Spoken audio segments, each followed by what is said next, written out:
History books today, unless you get a Becca or some homeschool book, history books today lightly acknowledge the part played by the storms.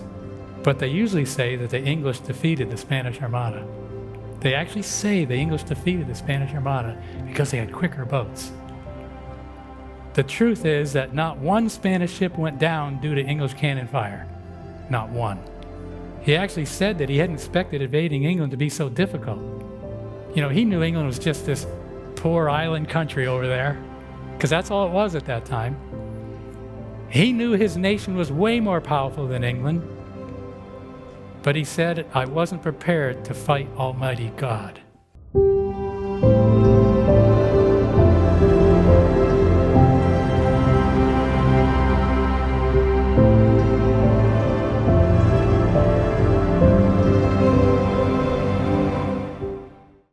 The Protestant Reformation was launched in 1517 with Martin Luther's 95 Theses nailed to the church door in Wittenberg. It was a promise of a new age of freedom. However, that promise was elusive. Many reformers preached Bible truth and were burnt at the stake or executed in other ways for another 200 years. The sermon title, How Long, Lord?, comes from the cry of the martyrs under the altar in the fifth seal of Revelation 6, verses 9 to 11 from the Reformation era. Sometimes it must have seemed that persecution would never end. I think sometimes people, especially people who grew up in America, don't understand that the modern age, the freedom we have, has never existed in the history of the world until the modern era. And it took a long time for people to figure out what freedom actually is, because they'd never had it. In fact, you know, the Bible clearly contains a prophecy of this time period. Daniel 11:33 says, and those of the people who understand shall instruct many. That's the reformers. Yet for many days they shall fall by sword and flame, by captivity and plundering. And then one verse down, two verses down, some of those of understanding shall fall, to refine them, purify them, and make them white until the time of the end, because it is still for the appointed time.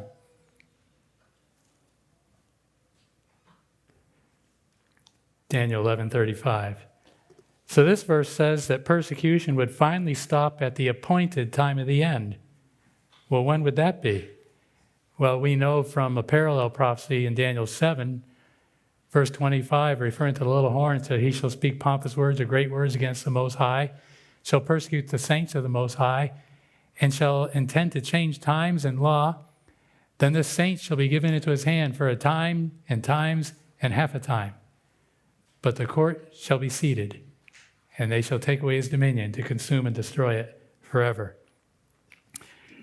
So the Reformation started 281 years before the 1260 years of papal supremacy and wearing out the saints would come to an end. You have to ask yourself, well, why would the Reformation start with that much time left?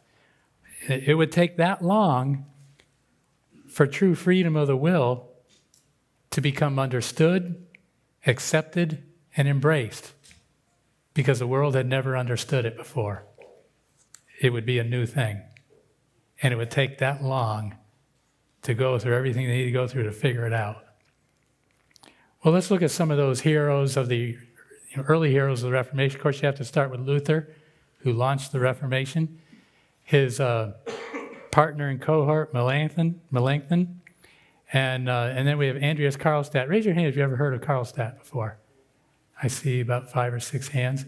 Karlstadt was, at first, he was an associate Luther, and it looks like he would become Luther's valued partner. However, Karlstadt went farther than Luther with certain Bible truths. He found Anabaptist truths before there were any Anabaptists. But he and Luther couldn't work together. Karlstadt is somebody I intend to study more about because I don't know that much about him. And, of course, then we have Zwingli in Switzerland and Griebel and Hubmaier, who I shared about the last time I talked about church history. The early Anabaptist leaders who taught, about believers' baptism, separation of church and state, freedom of the will, and things like that. But I never mentioned Sattler.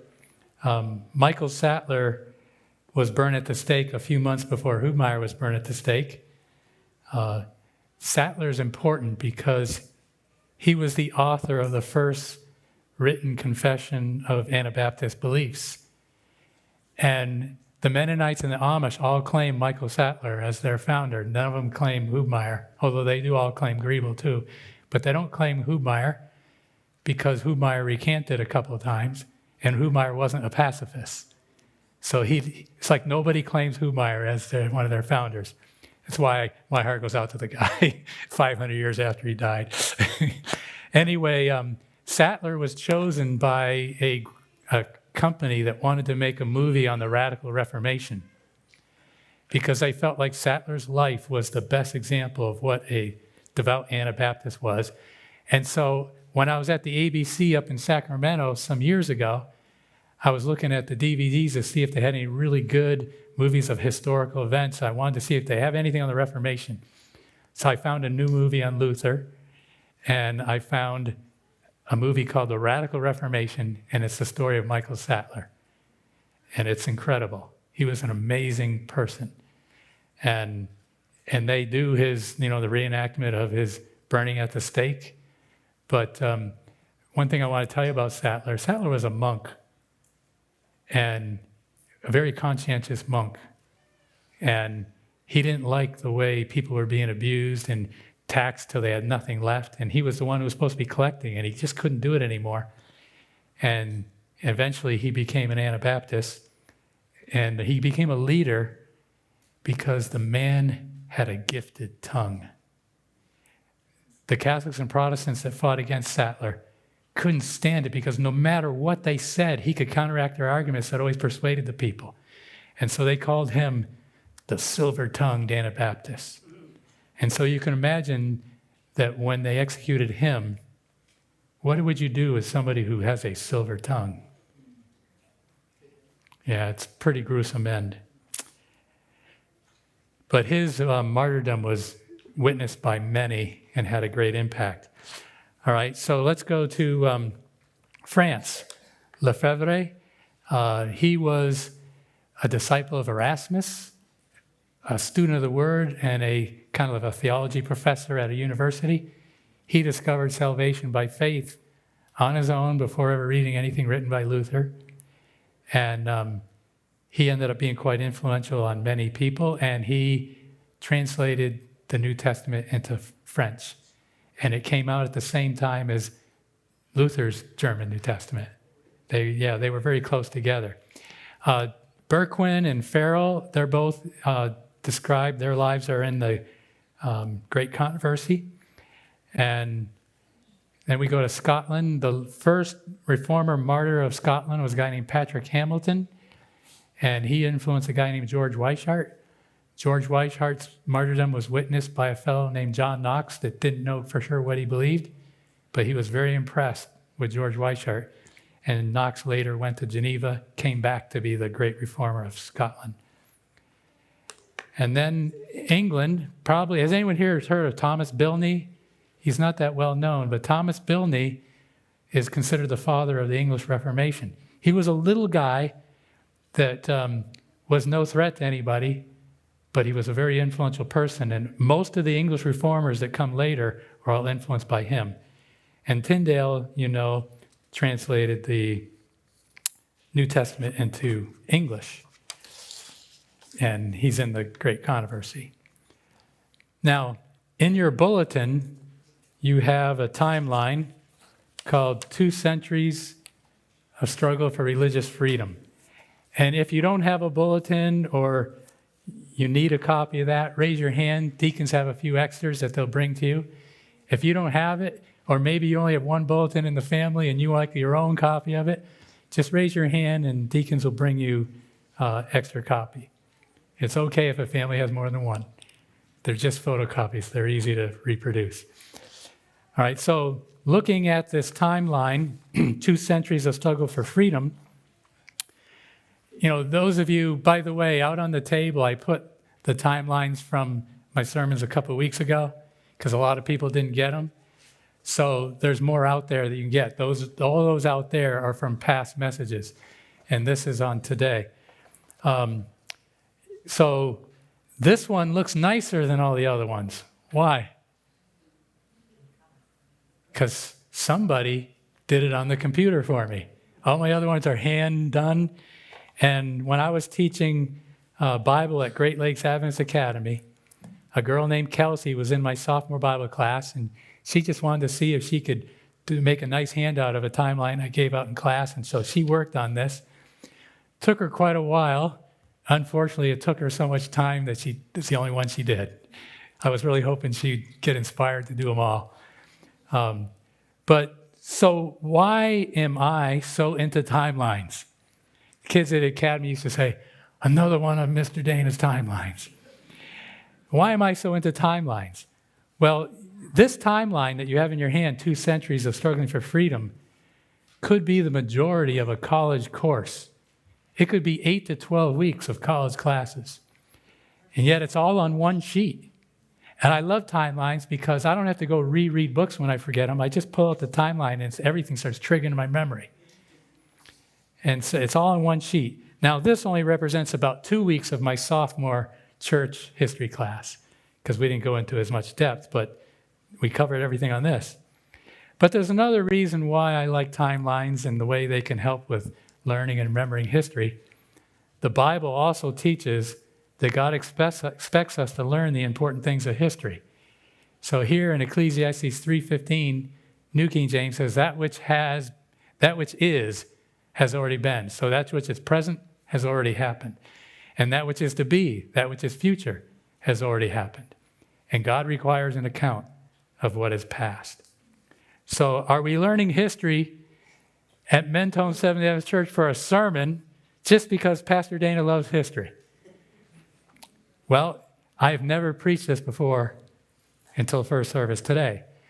Because when I do all these history classes, I'm always thinking, this stuff doesn't fit a sermon, so you can never do it in church. And it always amazes me is how happy people are to not know things. You know, I mean, well, I just love to learn. So anyway, my plan, so you need to know what is sermon about it instead of just history class. My plan is to get to fulfillments of prophecy in this message today and establish the context for the rise of the Second Advent movement and William Miller. All right, that's where we're going to end, but we're going to get the big picture, the context. All right, now, on this timeline, every single thing that's on that timeline, every single thing on here has books about it. The amount of books that would back up what's on this timeline would blow your mind. It's a whole library. And yet I've given you a whole library on one sheet of paper. You should be grateful. I don't know why I said that, but I just wish people appreciate these timelines as much as I do. I mean, I take a lot of time to make these, you know. Anyway, I have fun with it. You know, my son and my daughter-in-law, they know how I'm into timelines. My son found this history timeline for sale. It's in a book that's this tall, and when you open the book, it opens up and it would go from that wall to that wall, and it has everything in the history of the world. Even that overwhelms me. But and it's not very practical. It's too big. So I like these little one-sheet ones. Give you a little snippet at a time. All right, so let's go to more heroes of the Reformation, the ones that come along a little later. Great Controversy tells us about Olaf and Laurentius Petri, the Lutheran reformers of Sweden. And then we have Gustavus Vasa. He's a great reformer, and he had an advantage over all the other reformers. You know what it was? He was the king of Sweden. The king of Sweden was a Lutheran reformer. That's a huge advantage for the people of Sweden. And then we have Denmark, Towson. He was a Lutheran reformer, and there wasn't as much problems in these countries. And Ellen White writes about these in one of the chapters in the Great Controversy. It's all about these people. And then we come to France. There's Pharaoh again, and Princess Margaret. and John Calvin. Well, Farel traveled all over France, and his life was often in danger. Princess Margaret was sister of King Francis, and she tried to get him to give William Farel and John Calvin a chance to share Bible teachings. And she was successful for a short time, maybe about 2 years, before Francis turned completely against the Reformation. Farel fled to Switzerland, and he found the city of Geneva to be a promising location, and he encouraged Calvin to join him in Geneva. Then we go to the Netherlands, and we have Menno Simons. Menno Simons happened to be the most durable of all the Anabaptist leaders. This man actually lived between served 10 to 20 years. As a rule, when Anabaptists converted, they didn't live another year. They were hunted down like dogs and killed by Protestants and Catholics alike. Menno Simons was protected and moved around. He never had a home because he couldn't have an address. He was always on the move his whole life. But God preserved him, and he brought the Anabaptist truths to the Netherlands. And then, of course, we come to Scotland and the great reformer, John Knox. Now, if I ask you what your favorite Bible verse is, some of you would probably give this verse. It comes up in situations like that. I can do all things through Christ who strengthens me. Reformers like Luther and Knox and many others took this verse to heart. And as a result, they began to change the world. So what can this verse mean to you? I have a feeling it meant more to them than we've ever dreamed of. But can it mean more to you? For those of us who are here for the final events of the ages, do you think this verse is going to become more precious to us as time goes on? What can this verse mean to you? Now, many of the 200 or so city-states and small countries of Germany and the Scandinavian countries, Sweden, Norway, and Denmark, they were states sponsoring the Lutheran Church. And they even had taxes that people had to pay that went to the church. Austria, powerful Spain, and Portugal remained solidly Catholic. No Reformation there at all. And many of the German city-states and small countries were strictly only Catholic too. And powerful France remained largely Catholic. They shut the Reformation down. Well, where else were there significant numbers of Protestants? So I figured I would have this little PowerPoint slide made to show the influence of John Calvin's writings coming out of Geneva. We're going to look at the hub of Reformed groups. Geneva's the hub. The Huguenots in France were getting all the French writings from Geneva, and they were reading Calvin. And then we have the Puritans in England. You see, during the reign of Queen Mary, nicknamed Bloody Mary, many that fled England to save their lives went to Geneva because they heard they could be free there if they were reformers. And when they later returned to England, they brought John Calvin's ideas, and that's the beginning of the Puritans. John Knox also went to Geneva, and when he came back, the way he reorganized the church was called the Presbyterian Church Order, and so the Scots became known as Presbyterians, but they were followers of John Calvin. The Dutch Reformed in Netherlands, followers of John Calvin, and many in Switzerland. Well, the kings and queens that were Catholic, they persecuted reformers, and the Catholic Church had prelates helping them, but they wanted to get more organized. They wanted to do a better job stopping the Reformation. So in the mid-1500s, the Catholic Church called the Council of Trent, and you can see from the date there that it went on for 18 years, not every day. They had different sessions that they would meet. But they had 3 goals of this council. They wanted to better define Catholic doctrine to better defend it.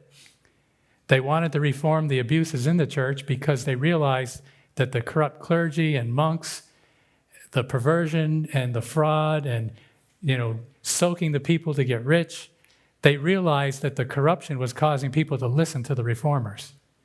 And so they said, we have to have our own Reformation, so we'll take away the need for another one. And they also, they wanted to better define Catholic doctrine, reform the abuses of the church, and third, they wanted to stamp out heresy. Well, the council upheld tradition over the Bible, appointed Jesuits to counteract the reformers' interpretations of prophecy. That's where we get the futuristic and preteristic interpretations of prophecy.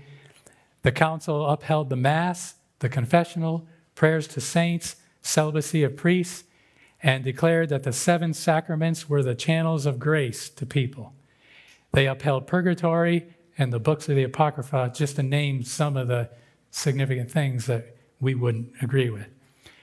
I think before the Council of Trent was even over, not totally sure, it was near the end of the Council of Trent, you have the reign of Queen Mary.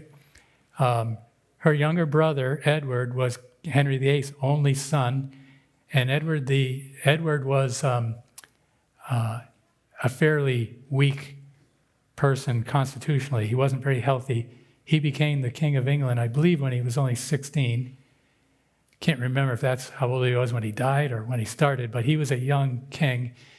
And while he was king, he listened to the reformers, and England became a Protestant country really strong. Thomas Cranmer, the Archduke of Canterbury, became Edward's chief advisor.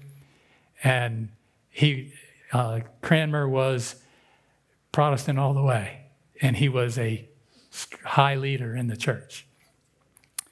So, but when Queen Mary came to the throne, that was the end of Cranmer and a lot of other Anglican priests that were really teaching reform ideas.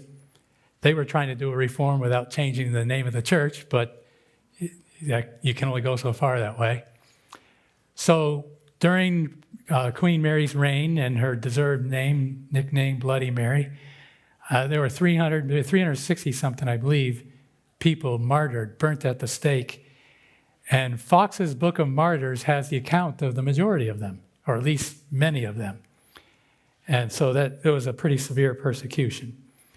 And fortunately, she didn't reign too long. Oh, by the way, her husband was Prince Philip of Spain, who later would become King Philip. He was rejected. They wouldn't accept him as their, they wouldn't accept the marriage. England says he's not going to be our king. And so he was personally rejected by the British people. Fox's Book of Martyrs covers all those. And then the Spanish Inquisition came to Holland. And there's another book with more accounts of martyrdom than Fox's Book of Martyrs. How many of you have ever heard of the Martyr's Mirror? I see one hand, two hands. The Mennonites published the Martyr's Mirror. And if you want to get a copy of it, it's like Fox's Book of Martyrs, but it covers all the martyrs are in Fox's Book of Martyrs, the ones in the Netherlands. So it's a Mennonite book published by Rod and Staff Publishers if you'd like to get a copy. And then the Counter-reformation put a lot of things in the hands of the Society of Jesus, the work of the Jesuits. The primary objective of the Jesuits was to restore the Roman Catholic Church to supreme power by whatever means necessary. The end justifies the means. Now I have here education because I want you to know that the most successful work of the Jesuits was in the field of education. And it seems like they're the only ones that really get how important this is. Well, I take that back. Luther understood. So consider this. Luther was wondering what would happen to the Reformation after he died.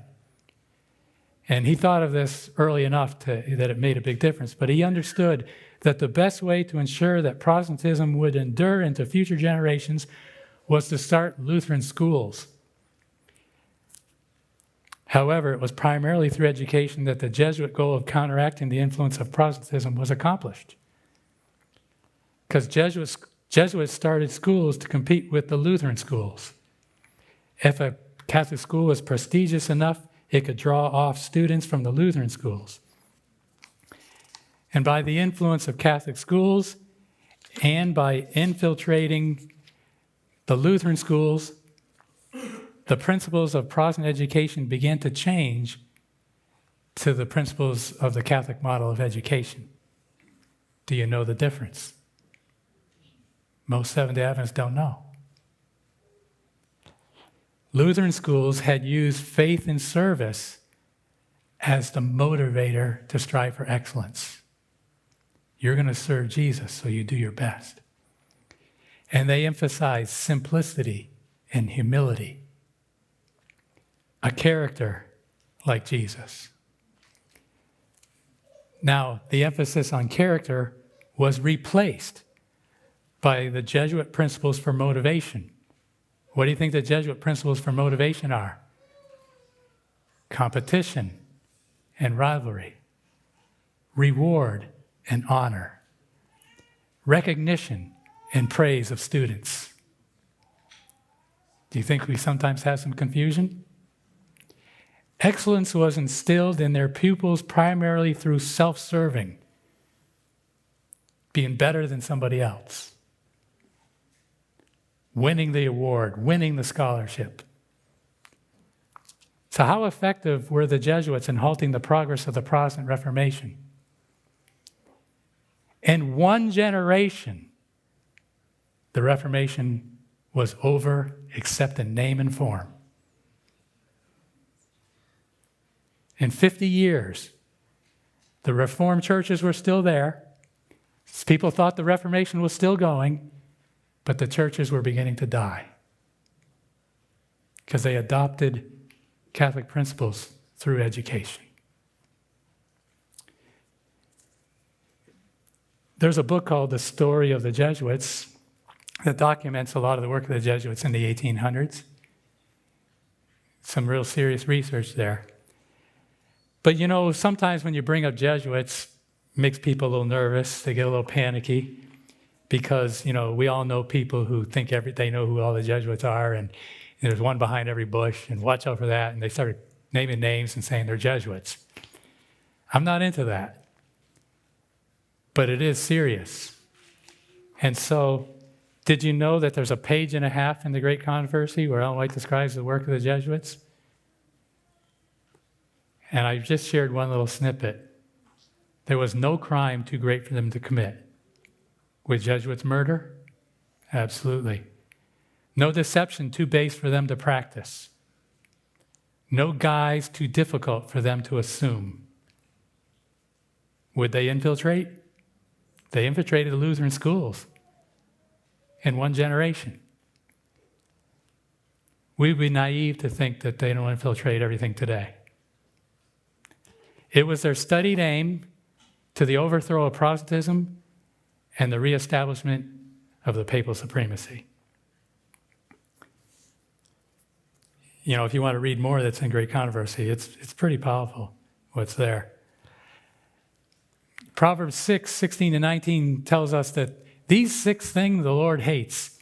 Yes, 7 are abomination to him. A proud look, a lying tongue, hands that shed innocent blood, a heart that devises wicked plans, feet that are swift in running to evil, a false witness who speaks lies, and one who sows discord among the brethren.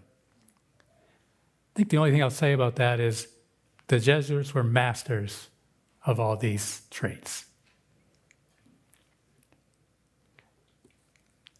But the good news is the eyes of the Lord are in every place, keeping watch on the evil and good. Nothing is hidden from God.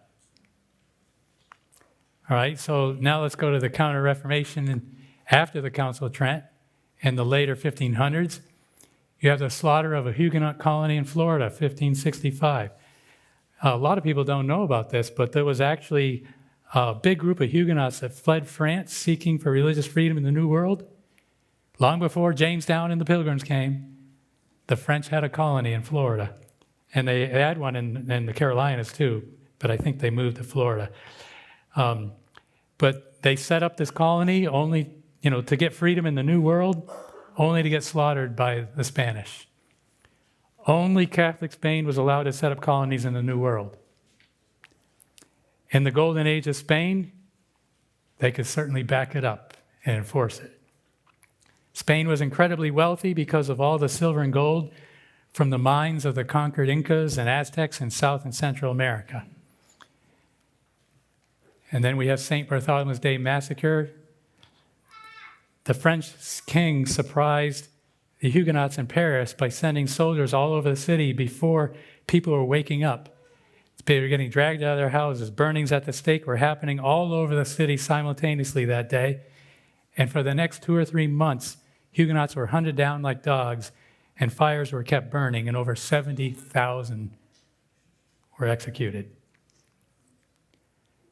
And then maybe the biggest attempt of the Counter-Reformation was the Spanish Armada was to conquer England, 1588.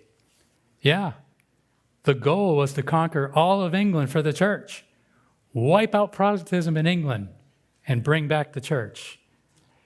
King Philip, Bloody Mary's husband, was now the king of Spain and considered the emperor of Europe. And he ruled the most powerful nation by far on the continent. So King Philip had an army in the Netherlands. His idea was to bring his great armada of ships up the English Channel, go into the harbor at Amsterdam, load up his army on these ships, cross the channel, and invade England and take it all. Why did he fail? Before you think you know the answer, let me just tell you the history books repeatedly tell the wrong story when they tell this. I would say you're going to hear the rest of the story, but you're actually going to hear the true story, most of you, for the first time in your life.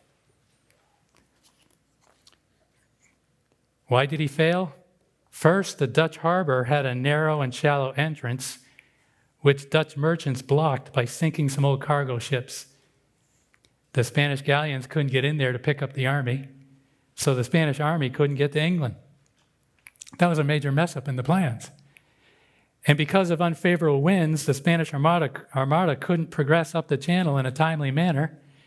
After 2 weeks of firing at small English boats and mostly missing, they essentially ran out of ammunition, but now they were way up the channel. The leaders of the Armada didn't want to try to sail all the way back down the channel without the protection of cannon fire, so they decided to return to Spain by sailing north around England. Now you got to keep in mind that England is almost as long as California, so that's not a short trip. Sailing north around England, and this proved to be disastrous. They hit severe storms on the treacherous waters north of England at the same time as many of the sailors were suffering terribly from food and water poisoning. Well, why did that happen? This is kind of an amazing thing. You know, you've all heard of Sir Francis Drake, famous English sea dog pirate. He was the most wanted man by Spain. He had raided ports all over the New World, and he was always getting away. Well, Drake knew a great armada was being built at the port of Lisbon. And he knew he couldn't stop it from being built, but he knew he could stop one thing. And so his pirates would just be off the horizon of Lisbon, intersecting all the cargo ships coming to Lisbon. They were intersecting them, boarding them, and they were just saying, "We just want to see your cargo." They weren't even stealing anything. Well, they were looking for one thing in particular. They were looking for treated lumber that's used to make casks or barrels for storing food and water in ships. And every time they found treated lumber, they tossed it in the ocean and said, "All right, you can go." So when King Philip's armada was all built, everything's ready to go, except they don't have any barrels or casks to store water or food. And so they said, "What are we supposed to do?" King Philip's answer was, "We'll have conquered England before it's a problem. Just build it out of green wood and go." But the problem was when you add length to the journey by sailing north around England, food poisoning kicked in and everybody was affected. Some ships went down with their crews. The men were so weak they couldn't fight the storms. Sailing south between England and Ireland, they were hit by storms again.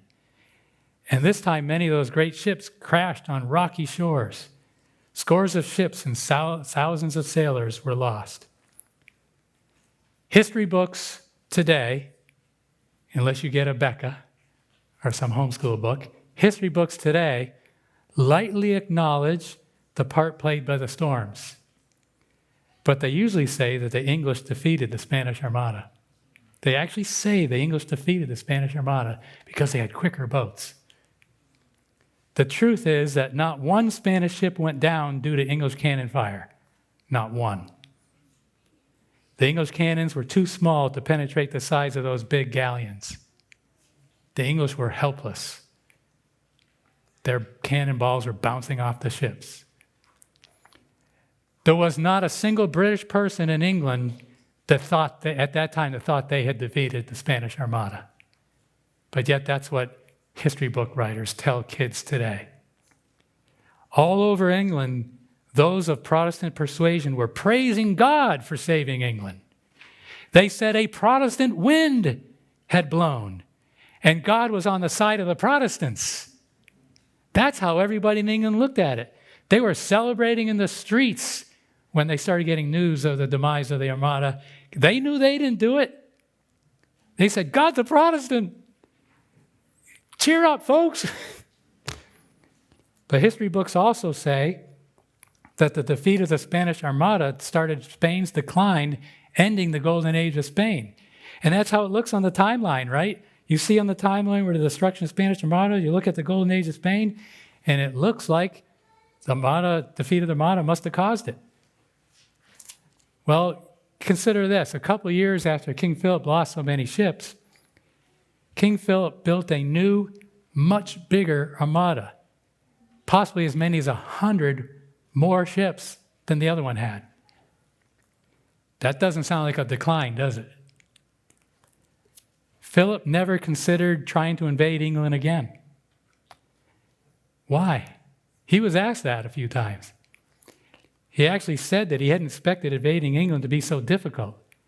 You know, he knew England was just this poor island country over there, because that's all it was at that time. He knew his nation was way more powerful than England, but he said, I wasn't prepared to fight Almighty God. So even Philip saw God as having defended England. So why did Spain lose its golden age in this period of history? This is amazing. I did my own research, and I found all this myself. Professor helped me find the right tools. I was just a sophomore in college, and I couldn't write to save my life. He totally shredded my paper, but he loved my research. And later, he published my ideas in his own series of articles. Because he could write. I couldn't. I could write now, but I couldn't then. So why did Spain go into decline? Listen to this amazing factor. Due to no religious freedom in Spain, no Reformation there, the free-thinking people of Spain, the businessmen, the skilled craftsmen, left Spain and went to countries where they could be freer. Most of them went to Amsterdam in the Netherlands and to London in England to try and get a fresh start with their trade. The gold and silver coming from the New World into Spain eventually ended up in England and the Netherlands through trade. Without many craftsmen in Spain, goods had to be imported from the countries that produced them. Through economic imbalance, Spain had been declining long before the disaster of the Spanish Armada. And the economic imbalance was caused by lack of religious liberty. Religious liberty is the most influential factor in history, and then economics. These things matter a lot more than a little battle here or there, or even a lot of people killed in battles. It's economic power and religious liberty that are the most influential factors in history. Now, there was one important change that came over the nations of Europe as a result of the destruction of the Spanish Armada.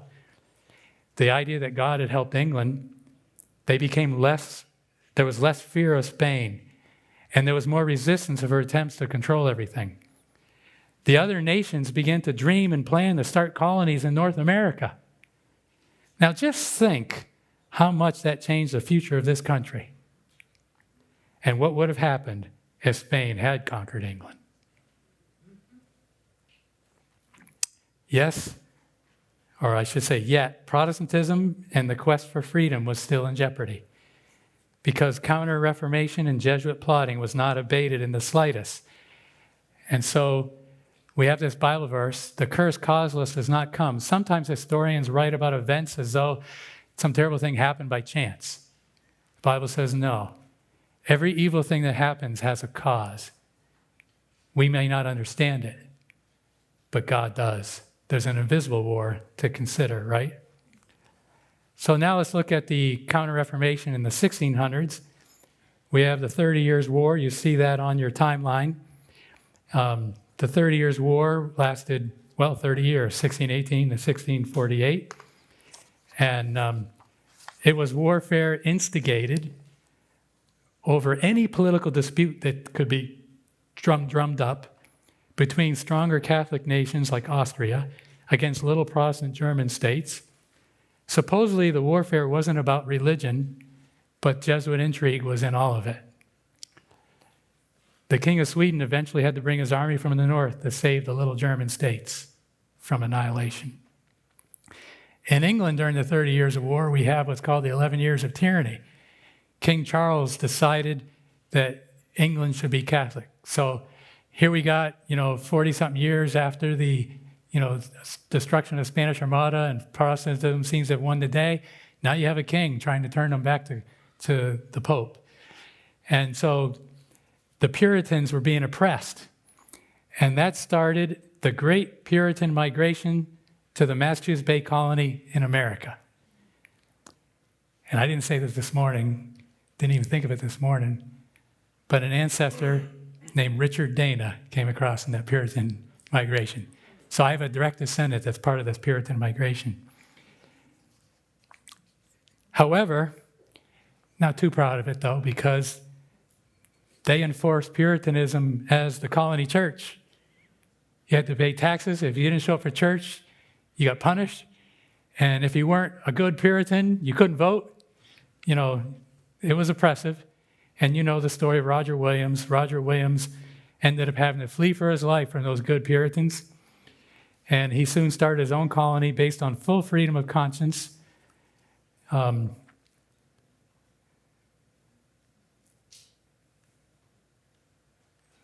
I couldn't remember got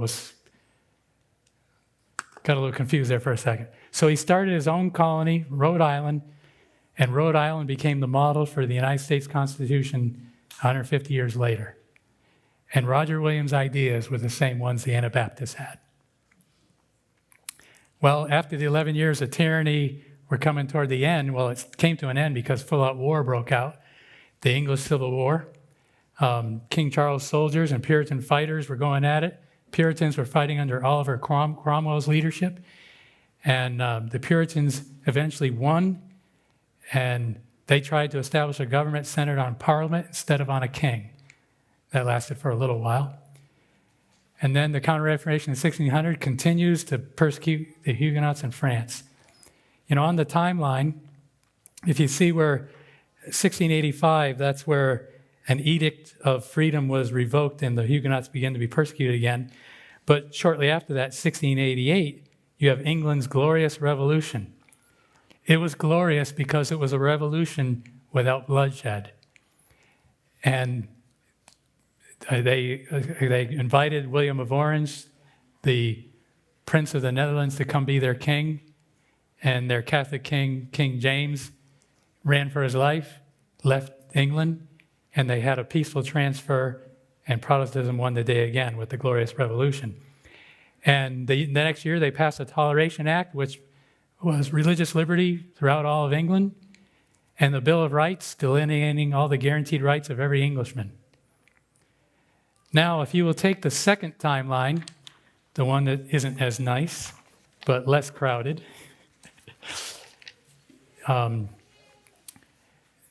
This is mostly a contrast between England and France in the 1700s.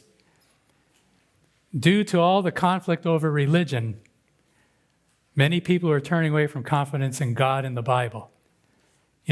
People are saying, all religion does is cause wars and strife, and maybe religion's the problem.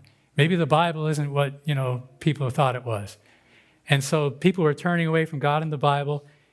They called it an age of reason or the Enlightenment. And you can see in orange that the Enlightenment hit England and France both. And it was an intellectual trend toward trust in human reason. The Enlightenment affected both England and France, but they came out very different in the long run. So the question is, why? So we're going to do the great contrast between France and England. See, France revoked the edict that gave freedom, and persecution continued. But England, there was Bill of Rights and the Toleration Act, and freedom was settled. So freedom is the greatest factor. In France, you had an absolute monarchy, Louis XIV, I am the state. And in England, it was governed by Parliament. The king wasn't in control. So one country basically has a dictator, while the other has representative government. Again, freedom is the huge difference. So let's continue. France was under strong Catholic control. England was Protestant. Is freedom still the biggest issue? It is. Maybe not as clear as it should have been, but it definitely was. And then we have, in France, you have the Enlightenment. And the Enlightenment led to deism, and deism eventually led to the atheistic revolution. In England, you had the Enlightenment. It also led to deism, but because of it was different. A revival was possible there that couldn't happen in France. And John Wesley and the Wesleyan revival or the evangelical revival happened. So let's think about this for a minute. Enlightenment thinking resulted in deism, as many were seeing the laws of science were consistent and reasonable, so they accepted that a powerful being, God, must have created the world. But where was he? He must not be involved. And they said, he created our brains, so we are on our own and better use our brains. In France, many took the next logical step to atheism. But in England, where there was religious freedom or revival, a second Reformation was possible. The revival included the English colonies in America, where there we call it the Great Awakening. Wesley taught righteousness by faith includes a sanctified life. That's what was largely missing from the Reformation. He said God's grace is to forgive sins, and God's grace is his power to live a victorious life, a holy life. You see, it's sanctification that gives enduring power to revival and Reformation. Well, France went on to have their disastrous atheistic revolution. They even abolished Christianity for a few years, burned Bibles in piles in the streets. And even though the English colonies went to war with England to fight for their independence, a new nation, the United States of America, took the most advanced steps that had ever been taken for freedom in the history of the world. And even though America wasn't perfect, there was enough good there that you can apply this verse, righteousness exalts a nation. And God had held this land in reserve for such a time to break the power of persecution in Europe. So let's look at the American heritage of freedom here. Freedom of the will from Balthasar Hubmaier, separation of church and state, all came from the Anabaptists. This was the most important heritage of America, comes from the Anabaptists. And then the concept of self-government came from the Pilgrims. And religious liberty in the colonies was established by Roger Williams at Rhode Island. And where did he get his ideas from? Well, we know they're the same ideas as the Anabaptists. And then the United States Bill of Rights was patterned after the English Bill of Rights, except even better. The United States Bill of Rights was 1791. And then, of course, the Great Awakening is part of our American heritage because interest in the Bible and what it teaches always improves society. I'll give you some examples of what came out of the Great Awakening. the anti-slavery movement was begun. Christian schools were started. Efforts were made for better treatment and evangelism of Native Americans. These are just to give you some examples. Revelation 12:6 says, the woman fled into the wilderness, and that wilderness was the Alps, but it was also the New World. The church fled into the wilderness where she has a place prepared by God that they should feed her there 1,260 days. The 1,260 years were coming to an end, but nobody seemed to know it. What would it take to help people see the need to learn the prophecies? A revival of interest in Bible prophecy did come about. A second Advent movement came after the Great Awakening. How did that happen? The captivity of the Pope. Many students of the Bible in Europe saw that the 1,260 years, the times, and dividing of time had come to an end with the captivity of the Pope. And so they were studying the prophecies of Daniel, and they saw the year-day principle in this prophecy.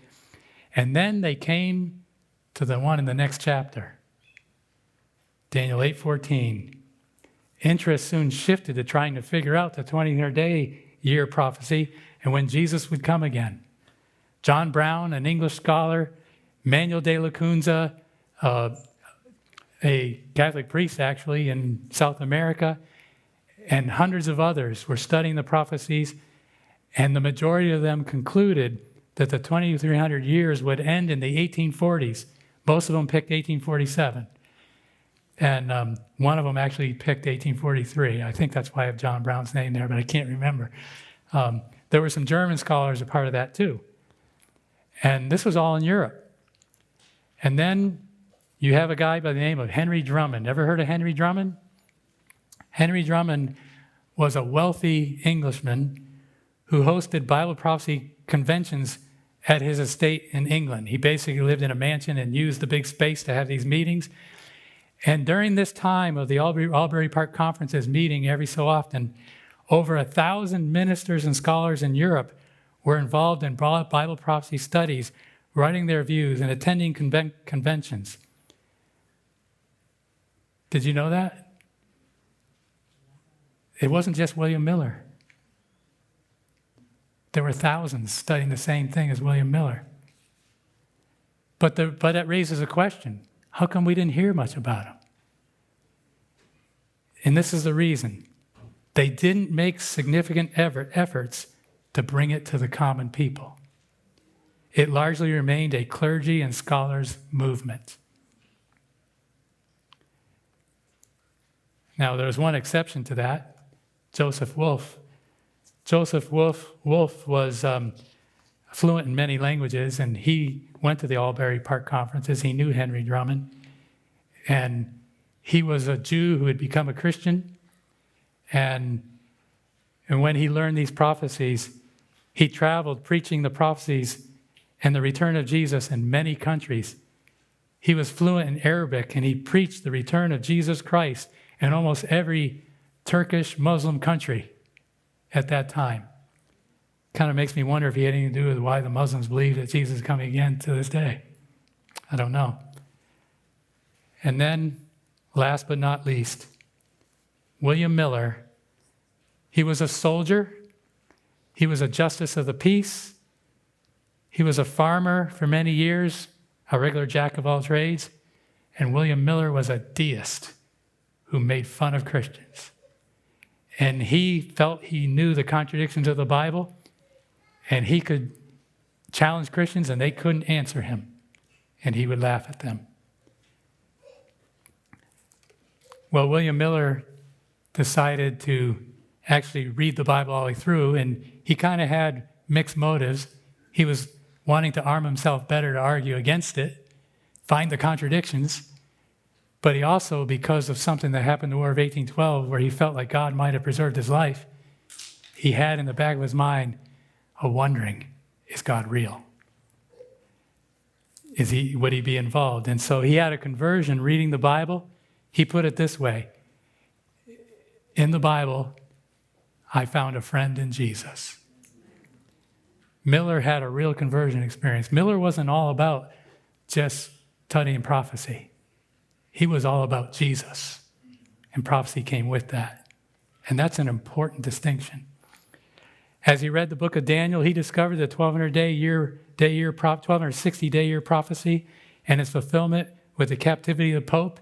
He had no idea that there were over 1,000 people studying this in Europe. He was finding it all on his own, well, with the Holy Spirit. Then he came to Daniel 8:14 and concluded, it must be pointing to the second coming of Christ. Now, he only shared these things with friends and family for several years.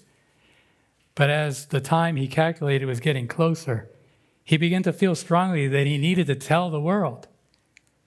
But he reasoned that he was not a preacher, so someone else could or should share the prophecies with the public.